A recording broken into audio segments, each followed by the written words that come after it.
தலைவர் கலைஞர் அவர்களின் இந்த உருக்கமிகு இரங்கலுரை சிடியாக பதிவு செய்யப்பட்டு இந்த மாநாட்டிலேயே விற்பனை செய்யப்படுகிறது. இது ஒவ்வொரு கழகத்தோரின் இல்லத்திலும் இருக்க வேண்டிய கழக பொக்கிஷம். ஒரு சிடியின் விலை 500 ரூபாய். இதற்கு மேல் யாரும் அதிக விலை கொடுத்து வாங்க வேண்டாம் என்று கேட்டுக்கொள்ளப்படுகிறது. தலைமை கழகத்தின் புத்தகம் விற்கும் இடங்களில் இந்த சிடிக்கள் விற்பனைக்கு உள்ளது என்பதை தெரிவித்துக் கொள்கிறோம். அடுத்து மாநாட்டு திறப்பாளர் உரை நிகழ்த்த வருகிறார் கழக மாணவர் அணியின் செயலாளர் மரியாதைக்குரிய திரு இள புகழேந்தி அவர்கள்.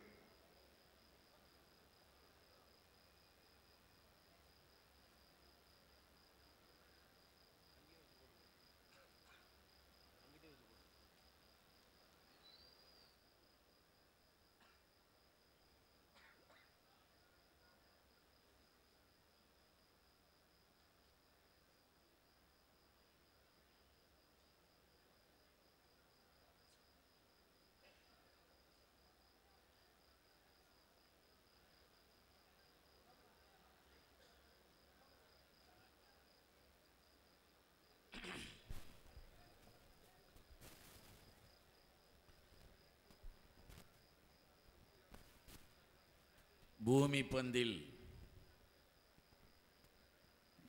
முதலாக உயிர்கரு அசைய ஆரம்பித்த நேரத்தில் லெமூரியா கண்டம், குமரி கண்டம்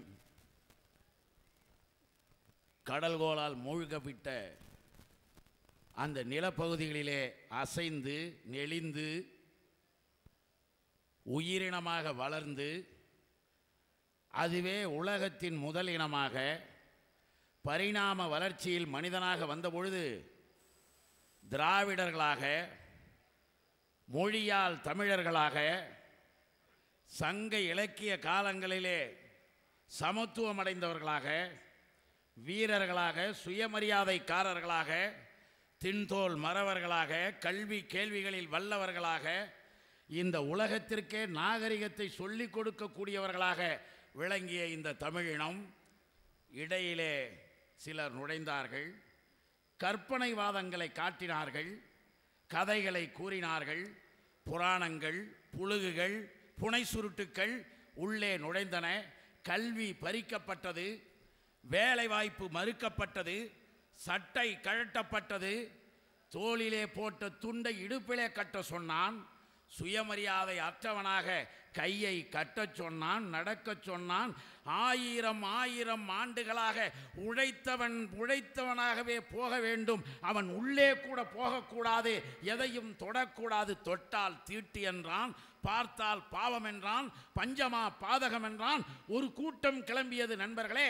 1000 அடி ஆழத்திலே முதல் குடியை, முதல் நாகரிக மனிதனை, முதல் மொழிக்கு சொந்தக்காரனான இந்த மனிதனை 1000 அடி ஆழத்திலே புதைத்து போனார்கள் ஆரியர்கள். புதைத்து போன நேரத்திலே மீட்டெடுக்க வந்தது யார்? எழுந்து வா, உனக்கு அறிவிருக்கிறது, உன்னால் முடியும், உன்னை விட வென்றவன் எவனும் கிடையாது, நீ சுயமரியாதை பெற்றவனாக, கல்வி கேள்விகளில் வல்லவனாக மீண்டும் வர வேண்டும், வா வா என்று 1000 அடி ஆழத்திலே புதைந்து போன அந்த மனிதனை தட்டி எழுப்பி மேலே கொண்டு வருவதுதான் தந்தை பெரியார் என்ற மாபெரும் மனித சிற்பியின் திராவிட பேரியக்கம். அந்த திராவிட பேரியக்கத்தினுடைய கொள்கைகளை சட்டமாக வடித்திட அறிஞர் அண்ணா அவர்கள் உருவாக்கியதுதான் சமதர்ம சமுதாய சீர்திருத்த அரசியல் இயக்கம் திராவிட முன்னேற்ற கழகம். அந்த திராவிட முன்னேற்ற கழகத்தின் போர்ப்பரணி பாடுகின்ற சீரணிதான் தளபதியின் இளைஞரணி. அந்த இளைஞரணியின் முதல் மாநில மாநாட்டினுடைய தலைவரை நமக்கு தந்த தலைவரே, நாட்டுக்கு தந்த தலைவரே, 21ஆம் நூற்றாண்டின் இணையற்ற சிந்தனை பேரரசே, என் உயிரோடும் உணர்வோடும் உதிரத்தோடும் கலந்திருக்கின்ற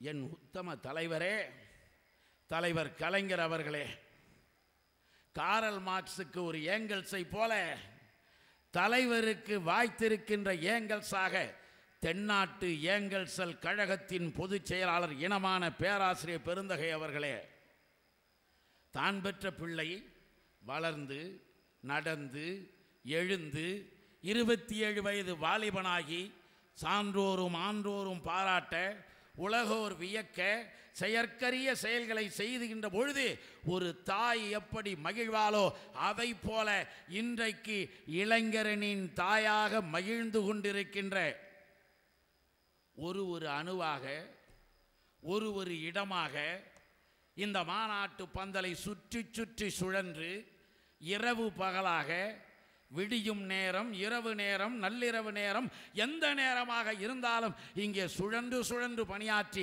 நாடு முழுவதும் சுற்றி வந்து உழைப்பால் உயர்ந்து இதுவரை நடைபெறாத அதிசயமாக 30 மாவட்டங்களில் செயல் வீரர்கள் கூட்டம் என்ற பெயரில் 30 மாவட்ட மாநாடுகளையே நடத்தி இன்றைக்கு மாநில மாநாட்டை வெற்றிகரமாக நடத்தி கொண்டிருக்கின்ற எனது ஆருயிர் அண்ணன் கழகத்தின் கிளை செயலாளராக, பகுதி கழகத்திலே, மாவட்ட கழகத்திலே பொதுக்குழு உறுப்பினராக, செயற்குழு உறுப்பினராக, தலைமை கழகத்திலே இளைஞரணி குழுவிலே ஒருவராக, இளைஞரணி செயலாளராக, சட்டப்பேரவை உறுப்பினராக, மாநகராட்சி மேயராக படிப்படியாக உயர்ந்து இன்றைக்கு நாடே வியந்து பாராட்டும் உள்ளாட்சித்துறை அமைச்சராக நம் அன்போடும் அறிவோடும் பாசத்தோடும் கலந்து பெருமிதத்தோடு அமர்ந்திருக்கின்ற ஆருயிர் அண்ணன் மாநாட்டின் தலைவர் தளபதி அவர்களே, பாசத்திற்குரிய என் அருமை அண்ணன் கழக பொருளாளர் ஆர்காட்டார் அவர்களே, முதன்மை செயலாளர் அன்பு அண்ணன் துரைமுருகன் அவர்களே, துணை பொதுச் செயலாளர்கள் அருமை சகோதரர் எனது அன்பு நண்பர் பருதி இளமொழுதி அவர்களே, எனது அருமை சகோதரியார் திருமதி சர்க்குண பாண்டியன் அவர்களே, இளைஞர் அணியினுடைய மாநில துணை செயலாளர்களே, துணை அமைப்பாளர்களே மற்றும் இங்கே வருகை தந்திருக்கின்ற பெரியோர்களே, மாவட்ட கழகத்தின் மூத்த கழக செயலாளர்களாக இருக்கிற அண்ணன் கோசிமணி அவர்களே, அண்ணன் வீரபாண்டியார் அவர்களே, வருகை தந்திருக்கின்ற தலைமை கழகத்தினுடைய நிர்வாகிகளே, சட்டப்பேரவை உறுப்பினர்களே, மாண்புமிகு மத்திய மாநில அமைச்சர்களே, கழகத்தினுடைய நண்பர்களே, முதல் உரையிலேயே மாநிலங்களவில் முத்திரை பதித்த என் அருமை சகோதரி அன்பு தங்கை கனிமொழி அவர்களே, அவர்கள் உள்ளிட்ட சொற்பொழிவாளர்களே, வருகை தந்திருக்கிற அன்பு நண்பர்களே, தோழர்களே, வந்துவிட்டோம். அழைத்தீர்கள், வந்துவிட்டோம். வரலாறை கேட்பதற்கு வந்துவிட்டோம். திராவிட பேரியக்க உணர்வுகளை புதுப்பித்துக் கொள்வதற்கு வந்துவிட்டோம். நாங்கள் இடிந்தவர்கள் அல்ல, இகழேந்தி வாழ்பவர்கள் அல்ல. இடையிலே உறக்கமிடுகின்ற நேரத்திலே சில நேரங்களிலே சில தருதலைகள் நாட்டின் தலைமைக்கு போயிருக்கலாம். தலைவா, வந்துவிட்டோம் பாருங்கள். வாலிபர்கள் வயோதிக நேரத்திலே கூட வாலிபர்களை வசீகரித்தான் கிரேக்கத்திலே பெரியார் சாக்ரட்டிஸ். வயதான நேரத்திலே கூட இளைஞர்களை தன் பக்கம் ஈர்த்து நின்றார் தென்கிழக்கு ஆசியாவின் சாக்ரட்டிஸ் தந்தை பெரியார். பெரியாராக அண்ணாவாக 84 வயதானாலும் இளைய சக்தியை தன்னகத்தே கொள்ளை கொள்கின்ற எங்கள் அன்பு தலைவரே, கலைஞரே, உங்கள் ஆணை கேட்க வந்திருக்கிறோம். ஆர்ப்பரித்து நிற்கிறோம். தளபதி இருக்கிறார், நீங்கள் இருக்கிறீர்கள் என்று வந்துவிட்டோம். எங்களுக்கு நீங்கள் கூறுங்கள் என்று வருகை தந்திருக்கின்ற, வாழ்ந்தாலும் வீழ்ந்தாலும் வரலாறு நமக்குத்தான், உயர்ந்தாலும் தாழ்ந்தாலும் நாங்கள் உதயசூரியனின் உடன்பிறப்புகள் தான் என்ற உணர்வோடு வருகை தந்திருக்கிற திராவிட தமிழர்களே, அருமை நண்பர்களே, பெரியோர்களே, 1966ஆம் ஆண்டு தலைவர் நெஞ்சுக்கு நீதியிலே சொல்லியிருப்பார். நானே உணர்ச்சி வசப்படுவேன். தலைவர் அண்ணாவை பற்றி பேசியதை கேட்கின்ற பொழுது கலங்கினேன். 1966 காகிதப்பூ நாடாம். தலைவர் நடிக்கிறார், திண்டிவனத்திலே இருக்கிறார். அவருடைய ஆருயிர் சகோதரரும் நண்பரும் என்னுடைய தந்தையுமான வழக்கறிஞர் இளமொழுதி அவர்களோடு எங்கள் குடும்பம் மழலைகளோடு வந்து என்னை சந்தித்தார் என்று சொன்னார் தலைவர். சந்தித்த வேளையில் என்னுடைய தாயார் செல்வியம்மாள்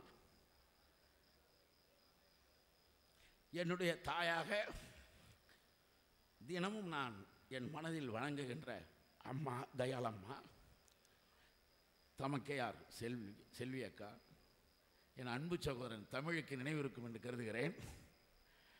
நாங்கள் எல்லாம் கார்களிலே போகிறோம். தலைவர் முன்னால், என் தந்தை பின்னால், அவர் பக்கத்தில் நான், என் பக்கத்தில் தமிழ். நாங்கள் போகின்ற பொழுது தலைவர் பேசிக்கொண்டு வருகிறார். 40 ஆண்டுகளுக்கு மேலாகிவிட்டன. புகழேந்தி யார் சொன்னார். என் நண்பன் விட்டு விட்டு போன புறம். அந்த வார்த்தைகளிலே நான் நாள் கணக்கிலே அதிர்ந்து போய் கிடந்தேன். உங்கள் நம்பிக்கை, உங்கள் பாசம். அன்றைக்கு போகின்ற பொழுது தலைவர் காஞ்சி தலைவன் படத்தை பற்றி பேசிக்கொண்டு வருகிறார். நான் உடனே தலைவரிடம், வெல்க நாடு வெல்க நாடு வெல்க வெல்கவே, வீரசங்க நாதம் கேட்டு படைகள் செல்கவே என்ற பாடலை கண்ணை மூடிக்கொண்டு ஒப்புகிறேன். சிரித்துக் கொள்கிறார். செஞ்சியிலே போய் இறங்குகிறார்கள். தலைவர் கரத்தை ஒருபுறம், என் தந்தை ஒருபுறம் நடந்து நான் நடுவிலே போகிறேன். தலைவர் சொல்லுகிறார், இந்த கோட்டை என்ன தெரியுமா, அந்த கோட்டை என்ன தெரியுமா, இந்த வழி என்ன தெரியுமா. 7வது படிக்கின்ற பொழுதே தலைவரிடம் பாடம் படித்தவன் இந்த புகழேந்தி. எனக்கு அந்த மகிழ்ச்சி உண்டு. அப்பொழுது நினைத்து பார்த்து இப்பொழுது பார்க்கிறேன், என் தந்தை இல்லை, இறந்து போய் 37 ஆண்டுகளாகிவிட்டன. என் தலைவரின் கரத்தை நான் இறுக பிடித்திருக்கிறேன். என் வாழ்நாள் முழுவதும் பிடித்திருப்பேன். என் இறுதி சுவாசம் நீண்ட பெரியதாக நான் என்னை விட்டு விலகுகின்ற வரை, என் இதய ஒளி அடங்குகிற வரை, என் நாடி துடிப்பு ஓய்கின்ற வரை பெரியார், அண்ணா, திராவிடம், கழகம், கலைஞர் என்றே வாழ்வேன்.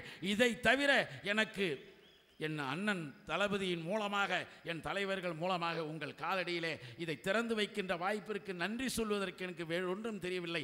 என் நன்றியை காணிக்கையாக்குகிறேன். தலைவர்கள் திறந்தார்கள். இன்றைக்கு சாதாரண புகழேந்தி திறந்திருக்கிறான். உங்கள் குடும்பத்தின் பிள்ளை ஒருவன் திறந்திருக்கிறான். இந்த திராவிட பேரியக்க குடும்பங்களுக்கு சொந்தமான குடும்பத்தைச் சேர்ந்தவன் திறந்திருக்கிறான் என்பதை தவிர எனக்கு வேறொன்றும் இல்லை.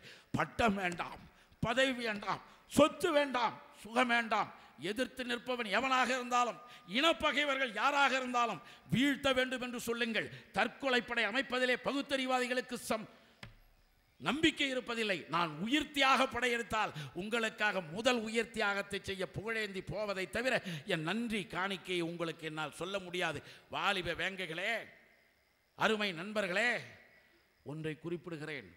14 வயதிலே தமிழ் குடி பிடித்து திருவாரூர் வீதியிலே அன்பு தலைவர் கலைஞர் தமிழ் வாழ்க வாழ்க வாழ்க என முழக்கமிட்டு வந்த நேரத்தில் பதவி வரும் என்றா, சட்டப்பேரவை உறுப்பினராவோம் என்றா, நாடாளுமன்றமோ மந்திரிகளோ முதலமைச்சர் ஆவோம் என்றா?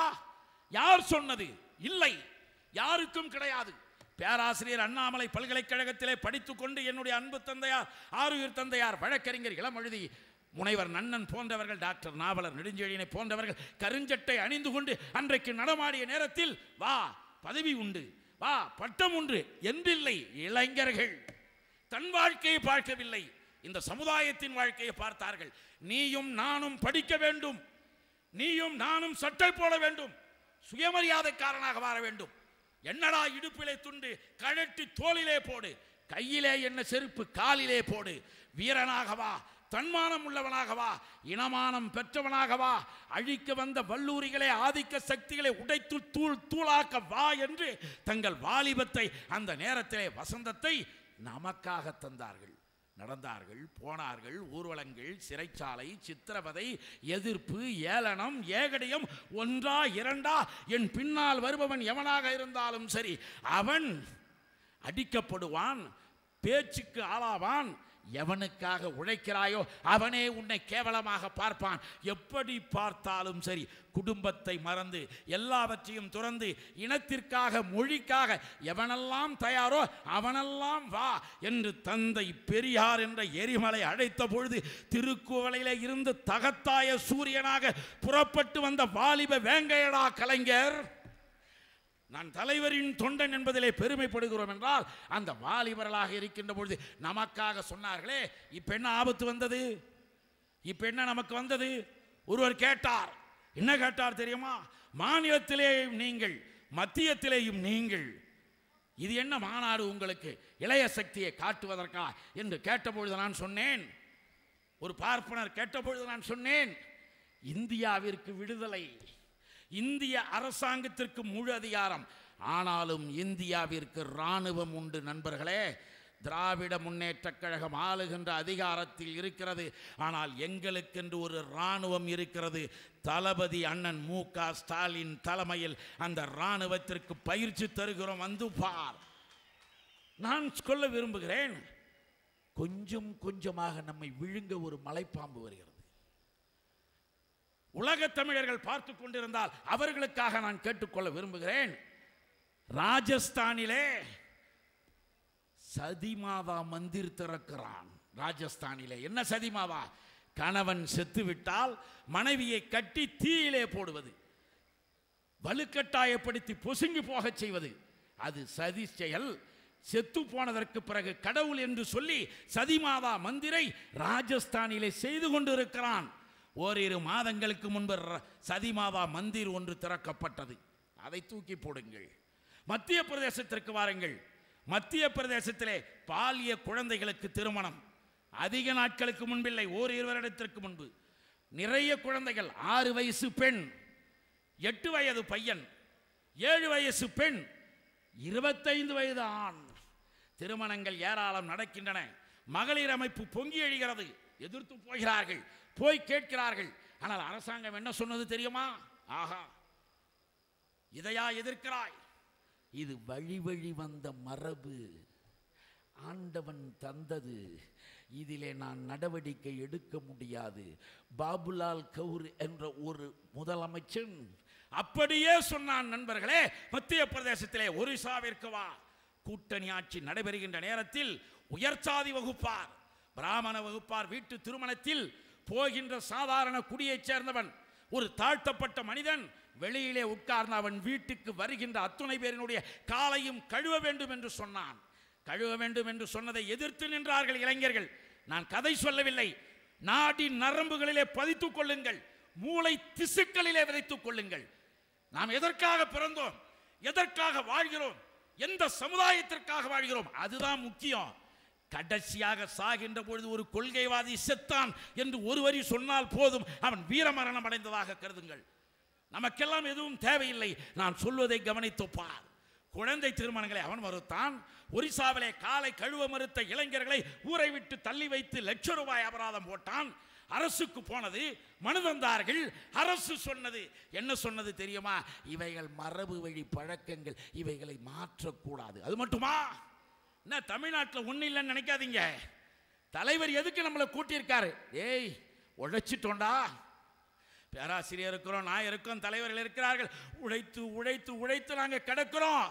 தளபதி எல்லாம் ஒன்றா இருக்க, நல்லா புரிஞ்சுக்க, ஏமாந்துராத, கடவுளை காட்டி பயமுறுத்துவான், பயப்படாத. அது ஒரு கற்பனை கதாபாத்திரம். தூக்கி எறி வெளியிலே. தனி மனித வாழ்விலே வருகிற கடவுள் பொது வாழ்விலே வருகிறதா? இடஒதுக்கீடு பெற்று தந்ததா? மொழி பாதுகாப்பு தந்ததா? மகளிர் உரிமை தந்ததா? தன்மானத்தை தந்ததா? இனமான உணர்வை உருவாக்க தந்ததா? உலக புரட்சிகளை தந்ததா? எதுவும் தந்ததில்லை நண்பர்களே. அதை தூக்கி விட்டெறியுங்கள். உங்கள் உள்ளத்திலே வீரத்தை, தைரியத்தை, பகுத்தறிவை, ஆண்மையை, இனமானத்தை, தன்மானத்தை ஏற்றுக்கொண்டு தலைநிமிர்ந்து நடங்கள். இப்பொழுது வாக்குப்பதிவு நடக்கிறதே குஜராத். நரேந்திர மோடி 10ஆம் வகுப்பிலே ஒரு பாட புத்தகம், சோசியல் சயின்ஸ், சமூக விஞ்ஞானம், ஆண்களும் பெண் பிள்ளைகளும் படிக்கின்ற அந்த சோசியல் சயின்ஸ் புத்தகத்தில் மக்கள் தொகை பெருக்கத்திற்கு ஒரு காரணம் சொல்லுகிறான் நண்பர்களே. என்ன காரணம் தெரியுமா? இளம் விதவைகள் மறுமணம் செய்து கொள்கிறார்கள். அவர்களால் தேவையற்ற வகையிலே மக்கள் தொகை பெருக்கம் அதிகமாகிறது. கைம்பெண்கள் திருமணம் செய்து கொள்வதால் வந்த வினை என்று 10ஆம் வகுப்பு சோசியல் சயின்ஸ் புத்தகத்திலே. போதுமா? எல்லாம் கேட்கலாம். குஜராத்தை சொன்னாய், மத்திய பிரதேசத்தை சொன்னாய், ராஜஸ்தானை சொன்னாய், ஒரிசாவை சொன்னாய், அங்கெல்லாம் பிஜேபி சர்க்கார், கூட்டணி சர்க்கார் ஆண்ட நேரத்தில் நடைபெற்ற அலங்கோலங்கள் நண்பர்களே. வரான் ஆரியத்தின் மிச்சம் ஒன்று இங்கே உலாத்தி கொண்டிருக்கிறது. ஆளுகின்ற பீடத்திற்கு மட்டுமல்ல, ஆரியத்தின் பீடத்திற்கும் ஒருவரை தயார் செய்து வைத்திருக்கிறான். பின்னணியிலே இருக்கிறார்கள்.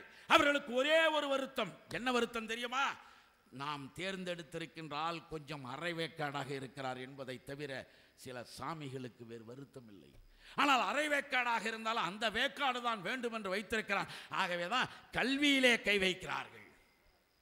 உங்களுக்கு தலைவர் கலைஞர் அவர்கள் இன்னைக்கு 3 மாசத்துக்கு முந்தி நடந்ததை சொல்றேன். சட்டக்கல்லூரிகளையே பல்கலைக்கழகத்தோடு இணைத்து 17,000 ரூபாய் கட்டச் சொல்லி உத்தரவிட்ட ஜெயலலிதா தலைவர் ஆட்சிக்கு வருகிறார். கல்விகளிலே கை வைத்த கொடியவர்களை தளபதியிடம் மனு தருகிறார்கள். தலைவரிடம் போகிறது. தலைவர் உத்தரவு போடுகிறார். இன்றைக்கு அது கிடையாது நண்பர்களே. அது அரசு சட்டக்கல்லூரி படிக்க வைக்க விரும்புகிறார். ஏன் ஜெயலலிதா செய்யணும்? இலவச பஸ் பாஸ் திட்டத்தை ஏன் ரத்து பண்ணணும்? படிக்க கூடாது. Backward class, most backward class Adi Dravida மக்கள் படிக்க விரும்ப கூடாது, படிப்பதை விரும்பவில்லை ஜெயலலிதா. ஆகவே ஒவ்வொன்றாக தடை தடை தடை. இது ஆரியத்தின் சூழ்ச்சி.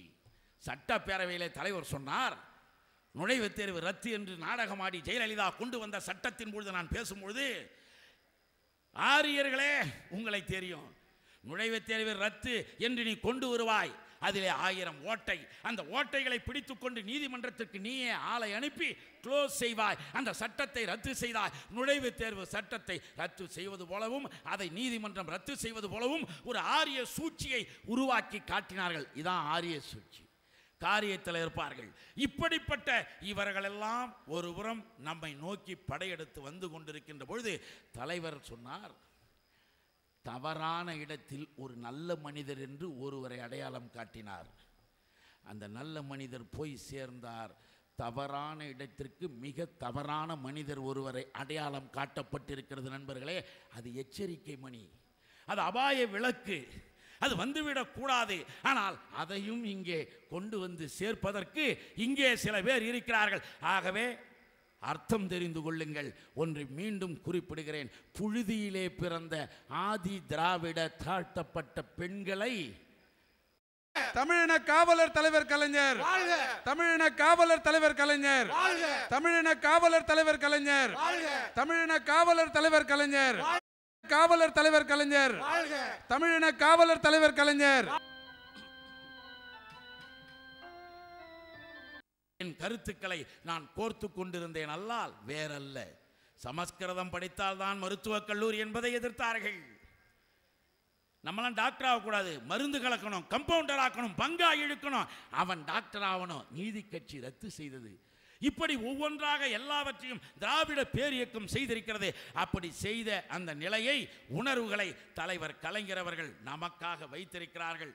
இனமானம், தன்மானம், சுயமரியாதை, பகுத்தறிவு, இவைகளையெல்லாம் ஏற்றுக்கொண்டு தெளிவாக புரிந்து கொண்டு, நான் திராவிட முன்னேற்றக் கழக தொண்டன் என்பதை தெளிவாக உணர்ந்து கொண்டு, தந்தை பெரியாரின் கொள்கை ஏந்தி, அறிஞர் அண்ணாவின் புகழேந்தி, தலைவர் கலைஞரின் அழியா சலிப்பில்லாத சங்கீத தமிழ் மொழி ஏந்தி, தளபதி கரத்தில் இருக்கும் 2 கொடி ஏந்தி வாழ்வோமையானால் இகழேந்தி இனி தமிழன் இந்த மண்ணில் வாழமாட்டான் என்ற நிலைமை வரும். அதற்கு நாம் தயாராக வேண்டும்.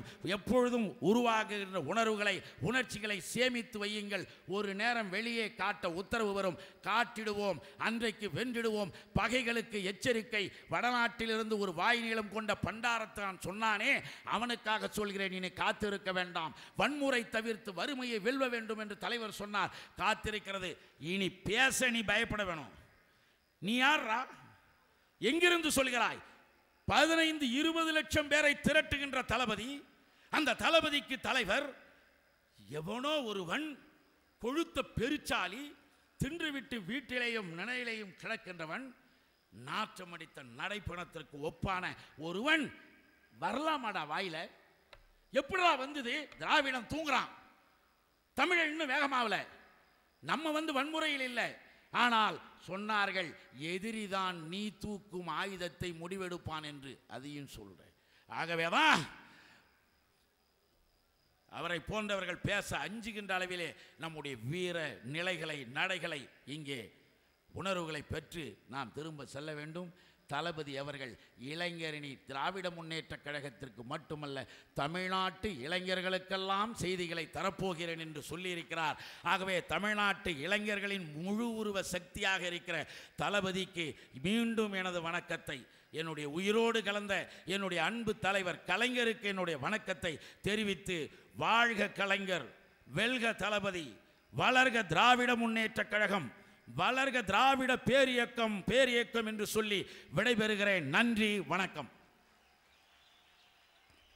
வரலாற்று பக்கங்களில் பொன்னெழுத்துக்களால் பொறிக்கப்பட வேண்டிய நேற்றைய பேரணியின் அணிவகுப்பை துவக்கி வைத்த பெருமதிப்பிற்குரிய மத்திய அமைச்சர் அண்ணன் ஆ. ராசா அவர்கள் உரையாற்றுகிறார்கள்.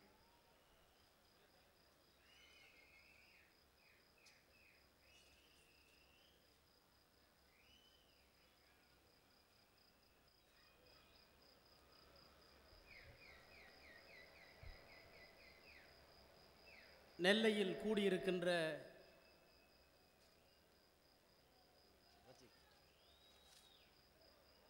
வரலாற்று சிறப்புமிக்க இந்த மாநாட்டின் தலைவர், திராவிட இயக்க வரலாற்றில் தன்னுடைய உழைப்பால், சிந்தனையால் தனக்கென்று ஒரு இடத்தை காலத்தின் கல்வெட்டுகளில் செதுக்கிக் கொண்டிருக்கின்ற இந்த மாநாட்டின் தலைவர், திராவிட முன்னேற்றக் கழகத்தின் இளைஞர் அணியை வழிநடத்தி கொண்டிருக்கின்ற தமிழக அரசின் உள்ளாட்சித்துறை அமைச்சர், எனது மதிப்பிற்கும் வணக்கத்திற்கும் உரிய அண்ணன் தளபதி அவர்களே, நிறைவு பேருரை நிகழ்த்த இருக்கின்ற தமிழர்களின் தனிப்பெரும் தலைவர், நம்முடைய அன்பிற்குரிய தலைவர் தமிழக முதல்வர் மூதறிஞர் கலைஞர் அவர்களே, கழகத்தினுடைய பொதுச் செயலாளர் இனமான பேராசிரியர் பெருந்தகை அவர்களே, கழகத்தினுடைய பொருளாளர் அண்ணன் ஆர்காட்டார் அவர்களே, முதன்மை செயலாளர் அண்ணன் துரைமுருகன் அவர்களே, துணை பொதுச் செயலாளர்களே, உரையாற்றி இருக்கின்ற அன்பிற்குரிய தமிழச்சி அவர்களே, கடலூர் புகழேந்தி அவர்களே, அசன் முகமது அவர்களே, மேடையிலே வீற்றிருக்கின்ற கழகத்தினுடைய வீறு கொண்ட பேச்சாளர்களே, தலைமை கழகத்தினுடைய செயலாளர்களே, மாவட்ட கழகத்தினுடைய செயலாளர்களே, ஒன்றிய பேரூர் கிளைக்கழகத்தினுடைய செயலாளர்களே, வந்திருக்கின்ற இளைஞர்களுடைய அன்பிற்குரிய தம்பிமார்களே, சகோதரர்களே, பத்திரிகையாளர்களே, அனைவருக்கும் வணக்கம். எனக்கு முன்னாலே உரையாற்றிய கடலூர் புகழேந்தி அவர்கள் குறிப்பிட்டு சொன்னதைப் போல ஒரு இறுக்கமான மன சூழ்நிலையில் இந்த மேடையில் நாங்கள் நின்று கொண்டிருக்கின்றோம். எனக்கு இன்னும் கொஞ்சம் இறுக்கம் அதிகமாகிறது. என்ன காரணம் என்றால், தமிழச்சி பேசுகிற போது சொன்னார், அவருக்கென்று ஒரு பின்புலம் இருக்கிறது, அவருடைய தந்தையார். புகழேந்திக்கும் ஒரு பின்புலம் இருக்கிறது, அவருடைய தந்தையார். இவர்களெல்லாம் சென்ற தலைமுறையிலேயே இந்த இயக்கத்தால் ஈர்க்கப்பட்டவர்கள். ஒருவேளை அண்ணாவை அறிந்திருக்கக்கூடும், பெரியாரை பார்த்திருக்கக்கூடும். இந்த இரண்டும் எனக்கு சம்பந்தமில்லாதவை, பார்க்கின்ற வாய்ப்பை பெறாதவன் என்கின்ற அந்த பொருளில்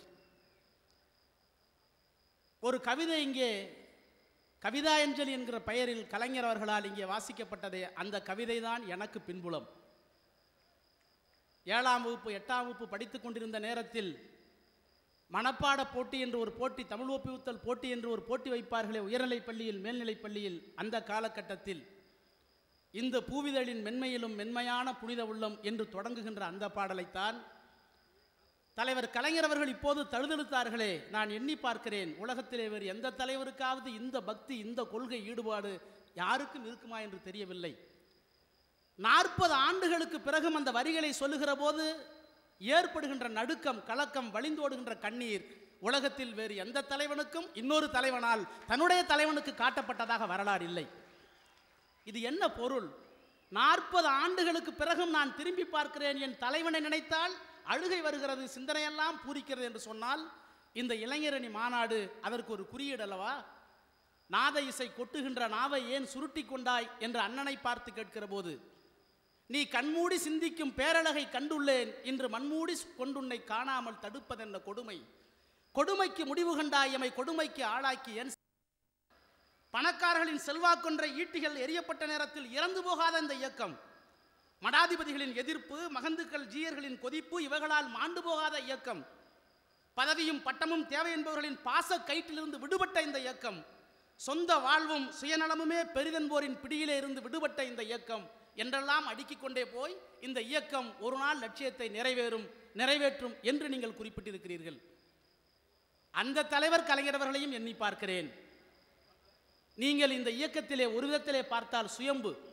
அண்ணா உங்களுக்கு தலைவர்தான், ஆனால்